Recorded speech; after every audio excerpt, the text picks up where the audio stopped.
flamante Hola. presidenta del Congreso, la congresista Mirta Vázquez. Congresista, muy buenos días. Bienvenida exitosa, congresista. Muy buenos días, Nicolás y Karina. Muchas gracias por la entrevista. En primer lugar, congresista, nos interesa su juicio con respecto a lo que ha resuelto el Tribunal Constitucional el día de ayer, que en resumidas cuentas ha decidido no decidir, como hemos dicho desde temprano. ¿Qué opinión le merece a usted lo que ha pasado en el Tribunal Constitucional ayer? Bueno, siendo plenamente respetuosa de la división de poderes y respetando también la decisión de un órgano como el Tribunal Constitucional, me parece que esta sentencia en realidad no expresa lo que el país estaba necesitando. La crisis que hemos tenido ameritaba un pronunciamiento de fondo y no quedarnos en los temas formales, porque creo que nos dejan nuevamente en la nebulosa y en la posibilidad de que nuevamente estas figuras generen conflictos más adelante, ¿no? Entonces, desde mi punto de vista, creo que esperábamos un pronunciamiento más de fondo que pueda además dar elementos, ¿no? En este caso, por ejemplo, el propio Congreso no sabemos si en el marco de lo legal actuó o no dentro de las competencias que se establece, o si hubo algún tipo de exceso. Entonces no nos ayuda porque la crisis no está resuelta y la posibilidad y el riesgo es que se vuelva a presentar, ¿no? En este momento ustedes no están pensando en realidad embarcarse en un tema de reforma constitucional porque no les alcanza el tiempo, ¿no? En plena crisis, en plena pandemia, en plena crisis económica, sus esfuerzos, sus prioridades durante su mandato van a ser otras, ¿cuáles?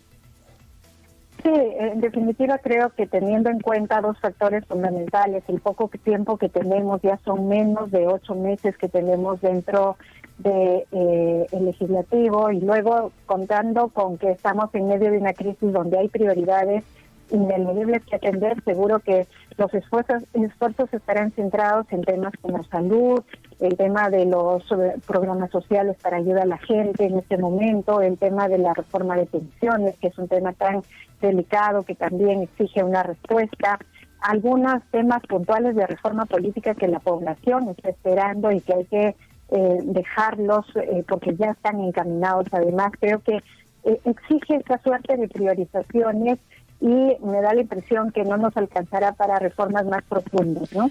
Presidenta, ¿cómo qué? Como que van a el retiro de la inmunidad parlamentaria se va a ver finalmente. ¿Ese es el tema al que usted se refiere? Sí, yo creo que hay temas que ya los tenemos encaminados, ¿no? El tema de la inmunidad parlamentaria, además, de cara al reclamo de la población, de la crisis de desconfianza, siendo que es un tema que ya tiene una primera votación, deberíamos impulsar, tomar una decisión definitiva sobre este tema, porque creo que sí es una reforma importante y que la población está esperando desde hace mucho tiempo. Claro, pero debería ir, en realidad son dos temas, ¿no? Uno es la modificación con respecto al tema este de las protecciones que da la inmunidad parlamentaria, pero el segundo tema es que hay una lista que a estas alturas no se sabe de qué tamaño es, de congresistas que tienen temas pendientes con la justicia, y lo que debería hacerse es una política uniforme para que todos aquellos que tengan cuenta con la justicia las enfrenten y el Congreso no les ofrezca ninguna protección. Eso es un gesto que no requiere ninguna reforma. Sí, y yo creo que en este momento, tenemos una mejor regulación al respecto. Acuérdense que este Congreso ha aprobado el tema de que no se pueden presentar ya en las próximas elecciones personas que tienen sentencia en primera instancia, y creo que ya eso es un avance. Ahora lo otro, respecto al tema de las investigaciones fiscales, creo que sí es importante lo que planteas, Nicolás, que a lo mejor en temas de transparencia lo que deberíamos encontrar es un mecanismo para transparentar dentro del propio Congreso quienes están involucrados en este tipo de investigaciones para que la población los conozca, ¿no? O sea, son cosas que a lo mejor pasan por mejor transparentar y que la población pueda de alguna manera mirar en qué condición está cada parlamentario. congresista, y el tema de la elección, es decir, uno de los problemas que hay con las instituciones en el Perú es la de las condiciones en las que están. Por ejemplo, el Tribunal Constitucional tiene a la mayor parte de sus miembros con el mandato vencido. ¿Qué van a hacer ustedes con ese tema? Porque decidir eso en este momento, con un Congreso que, digamos, no es visto con simpatía por la población, puede generar una situación más bien conflictiva con la calle. Pero, ¿qué van a hacer ustedes? Porque formalmente lo que tocaría es renovar. Además, ya hay un proceso iniciado en ese sentido. Sí, a ver, hay un proceso iniciado, pero también en medio de la crisis, lo que se ha generado es casi una desactivación de facto de la comisión. Varios grupos políticos han retirado a sus representantes y en este momento no podríamos seguir adelante con una comisión que no solamente esté incompleta, sino que hay pedidos de grupos políticos de no continuar con este proceso. Entonces es un tema que hay que resolverlo de manera formal. Ya hay una, digamos, en este momento no está avanzando esta comisión, no está en la posibilidad de avanzar. Es importante lo que planteas, el tema de la legitimidad en medio de una crisis de legitimidad del propio Congreso. Es muy delicado forzar y seguir adelante con un proceso que va a elegir a las autoridades más importantes de uno de los poderes más importantes del país, ¿no? Yo le quisiera preguntar sobre lo que se viene, ¿no? Se viene el voto de confianza. ¿Qué le parece a usted este gabinete y específicamente sobre algunos personajes que ya están siendo cuestionados, ¿no? Porque no todos pueden ser, pues, bien vistos por todo el país y por todos los opinólogos y políticos. Eso está clarísimo. El nuevo ministro del MTC ya dijeron que es muy cercano al grupo de moqueguanos y que no debería estar ahí porque es un ministerio que arde, ¿no? Porque ahí ha pasado gente muy cercana a Martín Vizcarra. Y también la nueva ministra de Defensa, que de paso hay que decir es la primera ministra de Defensa que ha juramentado para esa cartera. Viendo su CV público, por cierto, ha estado, ha trabajado por muchos años, que para mí no es mancha, pero se está se le señala por eso, ha trabajado para Graña y Montero, y precisamente entre los años donde salió todo el escándalo de Odebrecht. ¿Qué le parece a usted eso? Sí, miren, sin dejar de saludar que sea un gabinete que haya querido encontrar un equilibrio en tres componentes importantes. Uno es que necesitábamos algún tipo de continuidad porque no estamos en un nuevo gobierno, sino que estamos en un gobierno de transición y de todas maneras hacía falta asegurar un proceso de continuidad con personas que ya hayan venido de la gestión pasada y que puedan facilitar algunos procesos. Eso era importante. Era importante, por otro lado, el factor de poner al frente a personas capaces y competentes, y creo que se ha intentado hacer ese esfuerzo. Y una tercera cosa, saludamos también que sea un gabinete paritario, etcétera, sin dejar de reconocer todos esos factores importantes. Yo creo que efectivamente la gente tiene todo el derecho de cuestionar a algunas personas por el rol subsidiario que han venido desempeñando, ¿no? Ayer recibía, por ejemplo, a las organizaciones de los gremios laborales, la CGTP, por ejemplo, y ellos anotaban que tienen preocupación también sobre el ministro de Trabajo, el rol que ha jugado, etcétera. Yo creo que es legítimo que hayan este tipo de preocupaciones. Yo creo que va a ser muy importante el mensaje que cada uno de estos nuevos ministros den, el plan de trabajo que presenten. Y además, también yo creo que discúlpeme que le interrumpa, se lo preguntaba porque en el Congreso mismo están tan fraccionados y se ha visto esto en la votación, en la lista que encabezaba Rocío Silva Santiesteban, de que una cosa dicen los voceros, prometen y después votan como quieren los demás congresistas, y no vaya a pasar esto con el voto de confianza, porque en realidad podrían decir que prometen votar a favor y que no les den la confianza. Entonces hay que ser sumamente transparentes y decir y explicar ampliamente sobre los cuestionamientos también. Sí, a pesar de que después de esta crisis creo que hay que reconocer que la reconfiguración del Congreso es otra, ¿no? Y hay una serie de elementos que hacen que no tengamos partidos políticos cohesionados completamente, los grupos políticos están fraccionados. Es verdad, hay un riesgo ahí, sin embargo también creo que hay que mirar cómo se emitió la votación y cómo se logró el consenso, por ejemplo, para la lista que votó por nosotros. Después de lo que pasó con la lista de Rocío Silva Santisteban, los cuestionamientos, lo que la calle expresa también, que es muy importante, creo que sí ha dejado un mensaje contundente, se ha hecho el esfuerzo de llegar a mínimos acuerdos y creo que hay que intentar que esa práctica se repita en las decisiones de ahora en adelante. Yo he conversado estos días con varios grupos políticos y me alegra saber que están en esa línea, que realmente la calle ha levantado una voz muy fuerte que creo que sí en este momento está siendo escuchada, ¿no? Congresista, ¿y cómo se va a manejar uno de los temas de mayor conflicto entre el Ejecutivo y el Congreso durante la gestión de Martín Vizcarra? Fue el tema de los pensionistas y de los aportantes a las AFP.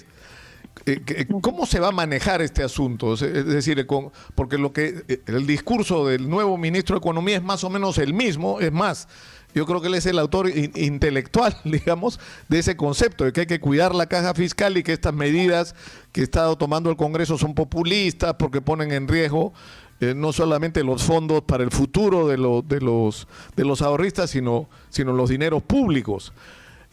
¿Cuál va a ser la posición frente a esto? Sí, yo creo que esos temas están avanzados, digamos, en decisiones. Lo de la AFP ya se promulgó, incluso lo de la ONP está en manos del Ejecutivo. Yo creo que ahí el Congreso, el siguiente paso que tenemos que dar es complementar este tipo de decisiones que pueden dar además digamos, sacar una propuesta. ¿Y el Pleno cuándo va a votar lo de la ONP? Porque eso depende de usted, congresista, ahora, entiendo. Sí, eso depende en realidad de la Junta de Portavoces, que es donde se decide qué temas entran prioritariamente. Ahora nosotros queremos insistir en el tema del consenso, básicamente qué son los temas prioritarios para este periodo. Estamos haciendo ese esfuerzo por mirar cuáles son, de acuerdo no solamente a cada agrupación política, sino de acuerdo a cada una de las comisiones, cuáles van a ser los temas prioritarios midiendo nuestras fuerzas.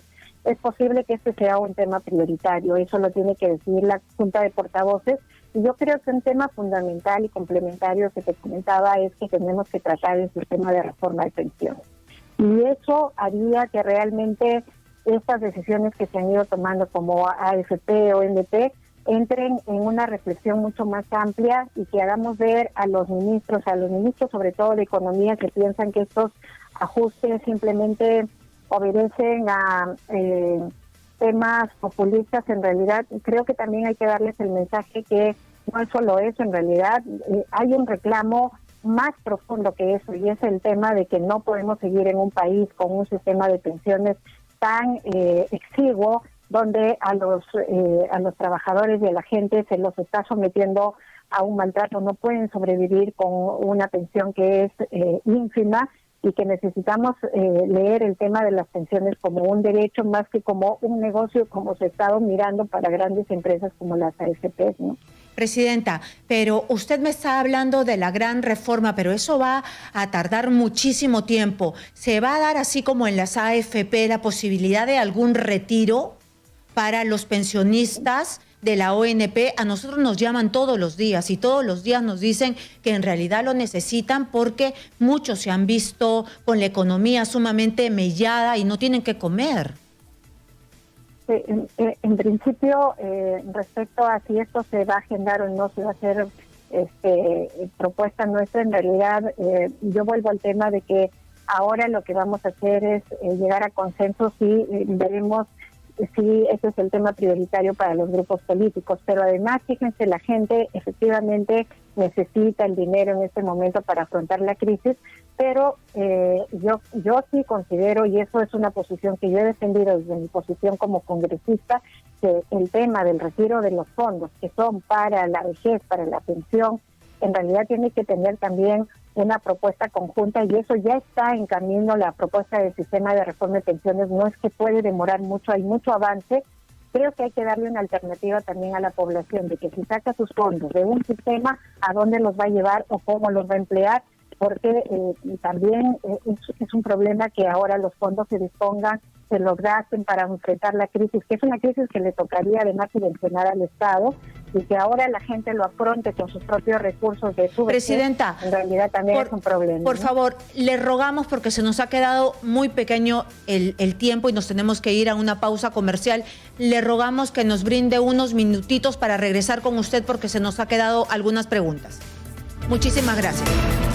Estamos conectados vía Skype con la presidenta del Congreso, la congresista Mirta Vázquez. Congresista, la interrogante es esta. Es decir, hay una seria preocupación de aportantes de las AFPs, y ahora se ha sumado lo de la ONP, que es cierto, al solicitar la devolución de sus fondos están poniendo en riesgo su jubilación, pero el problema es que su urgencia en este momento es sobrevivir. Además hay que tener en cuenta que son como me acaba de decir Fernando Kluwer por el chat, son las principales víctimas de la pandemia. Y a eso se suma el otro tema, el del FONAVI. En el FONAVI hubo referéndum, hubo ley, hubo resolución del Tribunal Constitucional, y no se termina de devolverle el dinero a los fonavistas, que son la mayor parte de ellos en este momento personas adultas y por lo tanto personas muy vulnerables. O sea, ¿qué es lo que va a primar acá? ¿El criterio de cuidar la caja fiscal? O sea, como si fuera inevitable, o sea, como si tuviéramos que escoger. O atendemos a los jubilados, que además es su plata, ¿no? Porque no estamos hablando de plata, es su dinero, o cuidamos la caja fiscal. ¿Por qué no es posible resolver las dos cosas a la vez, con imaginación? Sí, creo que tienes mucha razón en el tema de que el criterio que debe primar no debe ser el de cuidar la caja fiscal. Creo que es un error que se plantea así, porque se hace sentir a la gente que en realidad por priorizar otras cosas o cuidar parte del dinero no pueden acceder a un derecho fundamental. Pero creo que las soluciones pasan por varias cosas, ¿no? Primero, creo que sí es importante reconocer que estos sistemas, tanto la AFP en realidad es un sistema fracasado que desde mi punto de vista debe desaparecer. La ONP es un sistema que ha tenido muchas falencias y que necesita en realidad generar toda una reforma, pero digamos de raíz. También hay que tener en cuenta el tema de que la gente necesita ser atendida y tiene urgencia en este momento porque son las grandes víctimas de esta pandemia, totalmente de acuerdo. Pero el tema es cómo respondemos a eso, también sabiendo que la población tiene segura que si le devuelven el dinero, que si acceden a un fondo en realidad con el que van a enfrentar la crisis, en realidad cómo hacen para resolver el tema previsional para más adelante. Eso tiene que ser una propuesta que se haga de manera conjunta, ejecutivo, legislativo. Pero congresista, en realidad tener... sí, a mí yo creo que nos detengamos un minuto, porque lo que acaba de decir usted es muy serio. Yo tengo la opinión, y soy simplemente un periodista que puede tener una opinión, que el sistema de las AFPs ha sido un gran fiasco, una gran estafa, que lo que ha servido no es juntar dinero para administrarlo de manera transparente para beneficio de los aportantes, sino ha sido juntar 180.000 millones de soles para que un pequeño grupo de grandes empresas se beneficien. Bancos, compañías de seguro, fondos de inversión, pero eso lo puedo decir yo como periodista que tiene una opinión. Pero que lo diga la presidenta del Congreso es otra cosa. O sea, esto es un titular, congresista. Presidenta del Congreso de la República del Perú dice que el sistema de AFPs debe desaparecer. ¿Usted sostiene eso como una posición que va a defender en el Congreso? Yo les estoy dando mi opinión también personal, pero además fundamentada en varios informes que se ha hecho en la comisión. Yo estuve participando en la Comisión del Sistema de Reforma de Pensiones, donde se nos explicó técnicamente por qué un sistema de AFPs en este momento no es lo más adecuado y que en realidad debería tirarse justamente a un asunto que sea diferente. Las AFPs no han funcionado, y eso no solamente lo digo yo, los informes técnicos, y también en realidad en varios países también este sistema se ha visto que ha colapsado totalmente. Entonces no es una novedad, no es un titular, creo que todo el mundo lo ha visto, y por eso es que se está proponiendo un sistema diferente, un sistema mixto, un sistema que también considere el tema solidario, etcétera. Entonces hay una propuesta ahí que mirar, y creo que no hay que tenerle miedo a decir cómo son las cosas. Si ha colapsado el sistema, tenemos que buscar una alternativa. Ojalá que en realidad se solucione rápido, porque estos sistemas han colapsado y el sistema de bonos no alcanza. Nosotros ayer sacábamos las cuentas y los que han recibido bonos han tenido que sobrevivir con 3 soles al día. Con 3 soles, imagínese. Pero yo le quiero cambiar de tema. Sí, dígame. No, es que lo que dices tú es muy cierto, Karina. Cuando yo he sido presidenta de la Comisión de Inclusión Social, hemos llamado a los 2 ministros que han habido de Inclusión Social y les hemos dicho, miren, sumen el primer bono que han dado. Y más el segundo bono, que en el mejor de los casos le haya llegado a una familia. ¿Con cuánto está sobreviviendo esa familia? Con menos de 100 soles al mes. No puede ser, es imposible que en una crisis se diga una familia va a sobrevivir con esos fondos, de ninguna manera. Entonces creo que es una cosa muy importante que hay que visibilizar y que hay que decirlo al nuevo Ejecutivo, ¿no?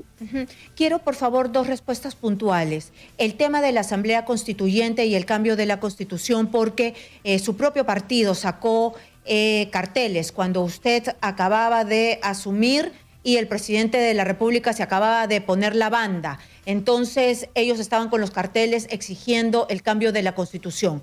¿Usted va a llevar esa bandera? ¿Va a colocarse pues al lado de su partido para tratar de impulsar ese pedido?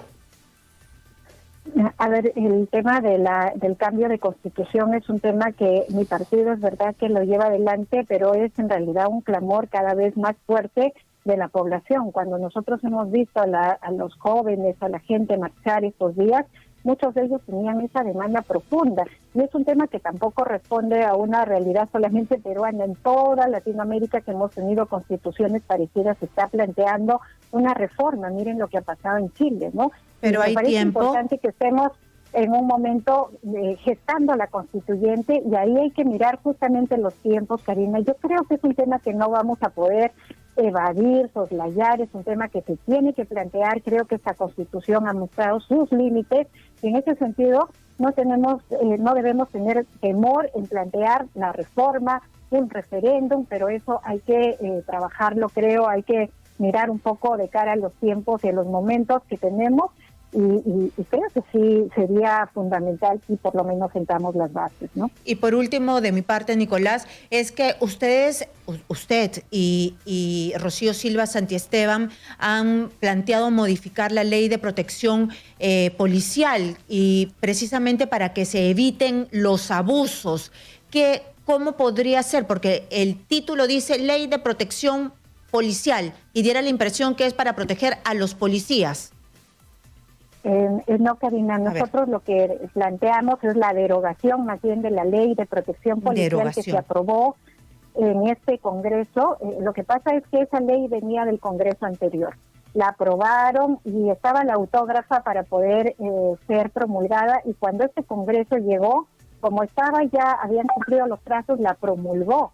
Entonces nosotros inmediatamente, el segundo día que nosotros nos instalamos, propusimos la derogación de esa norma. ¿Por qué? Porque esta es una norma que genera la posibilidad de que haya uso de las armas de manera desproporcional, y también promueve que la policía y las fuerzas del orden tengan cierta protección si es que disparan o hieren a las personas en situaciones de protesta. Nosotros lo observamos de inmediato, lamentablemente no fue tratado. Vamos a insistir, felizmente creo que estamos en el momento en el que este tema se ha puesto en agenda. Es una tragedia que para llegar a plantear un tema como esto, que era básico, hayan tenido que pasar estas situaciones lamentables donde incluso... Yo tengo, congresista, una última pregunta. ¿Cómo se va a tratar el tema de Manuel Merino? Porque el Ministerio Público el domingo, la fiscal de la Nación, ha abierto una investigación sobre los graves sucesos que terminaron, entre otras consecuencias, con la muerte de dos jóvenes, de Inti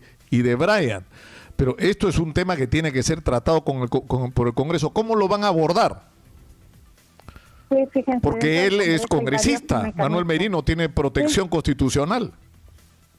Sí, por eso es que hay dos cosas que debemos diferenciar. Por ejemplo, el Ministerio Público ha iniciado una investigación y en ese sentido el Ministerio Público puede avanzar con las investigaciones preliminares. Sin embargo, por la inmunidad parlamentaria no va a poder continuar hacia un proceso penal si es que eso ameritara.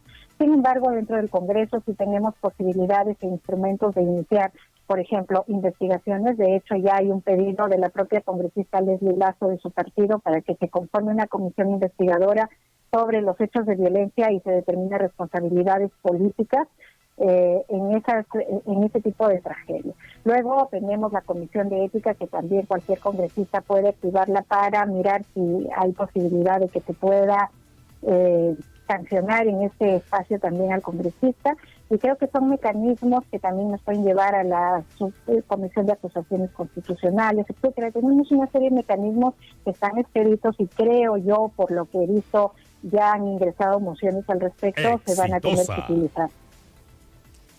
Una última pregunta. ¿El congresista Manuel Merino, en su condición de expresidente de la República, tiene derecho a la pensión vitalicia, a la que tienen, insisto, derecho todos los expresidentes?